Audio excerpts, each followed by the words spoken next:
The derelict ship hung in the void like a broken tooth, its hull scorched black from some ancient battle. Jace Wren had seen plenty of wrecks in his 15 years as a salvage mechanic, but this one was different. The architecture was wrong. The metal composition alien, and the energy signature it emitted made his scanners scream warnings he'd never seen before.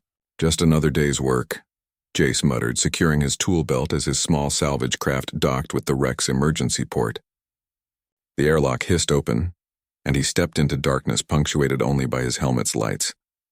The interior was a maze of corridors that defied human logic, bending at angles that hurt to look at. Jace moved carefully, his boots magnetized to the floor, scanning for anything valuable. Most salvagers would strip the outer hull and leave, but Jace had a reputation for going deeper, finding the real treasures buried in the heart of dead ships. That's when he heard it, a sound that didn't belong in the vacuum of a dead vessel. A whimper. Organic. Alive. Jace's heart raced as he followed the sound through 3 more corridors, descending into what looked like a cargo bay. His light swept across the space and stopped on a sight that made him freeze. A creature lay sprawled on the floor, trapped beneath a collapsed support beam. It was unlike anything Jace had ever seen. Roughly wolf-shaped but covered in sleek iridescent fur that shifted colors in his light. 4 legs, or what should have been 4 legs, were twisted at unnatural angles beneath the beam. The creature's eyes, large and luminous, fixed on him with an intelligence that was unmistakably sentient. "Easy there," Jace said softly, though he knew the creature probably couldn't understand him. He approached slowly, hands raised. The wolf thing didn't snarl or snap. Instead, it watched him with what could only be described as desperate hope. Jace knelt beside the beam, running his scanner over it. 3 tons of compressed alloy. The creature's lower body was completely crushed, the spinal column severed. Any human would have died from shock hours ago, but somehow this being clung to life. "You're a fighter, aren't you?" Jace whispered. He could leave. Should leave. This wasn't salvage, and he wasn't a veterinarian, let alone a xenobiologist.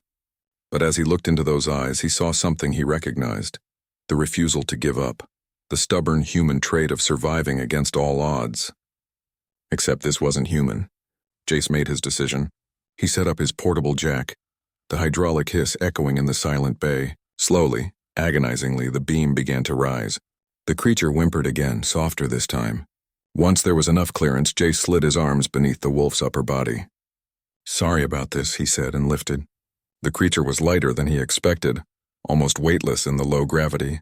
But as he carried her, somehow he knew it was a she. Back toward his ship, he felt warmth spreading from her body into his suit. Not heat, but something else. Energy. Recognition. Back on his ship, Jace laid her on the medical bay table designed for human emergencies.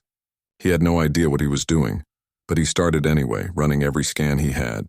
The results were impossible.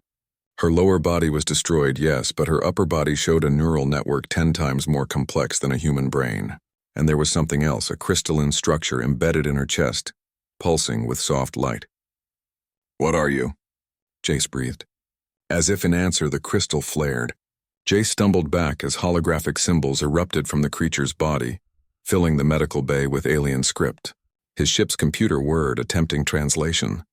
Then she spoke, not with her mouth but directly into his mind. "Varka," the voice said, feminine and ancient. "My name is Varka." Jace's hands trembled. You can communicate?" "The neural bridge," Varka said, her physical body remaining motionless. "You touched me. You showed compassion. The link formed automatically. I am Varka, last guardian of the reliquary fleet." "Guardian? Fleet?" Jace's mind raced. "That's what this ship is? A reliquary?"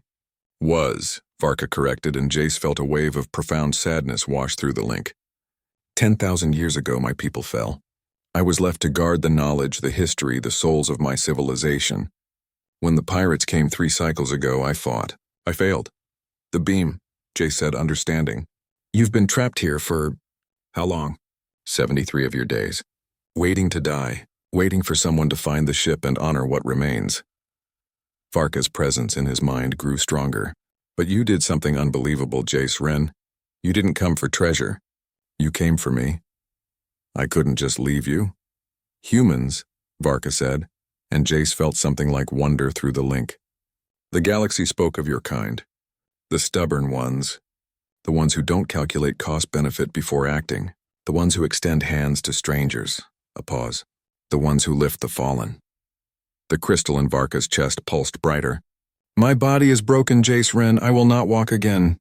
But the reliquary contains technology beyond your understanding. If you truly wish to help me, there is a way. Jace stepped closer. Tell me. The Guardian,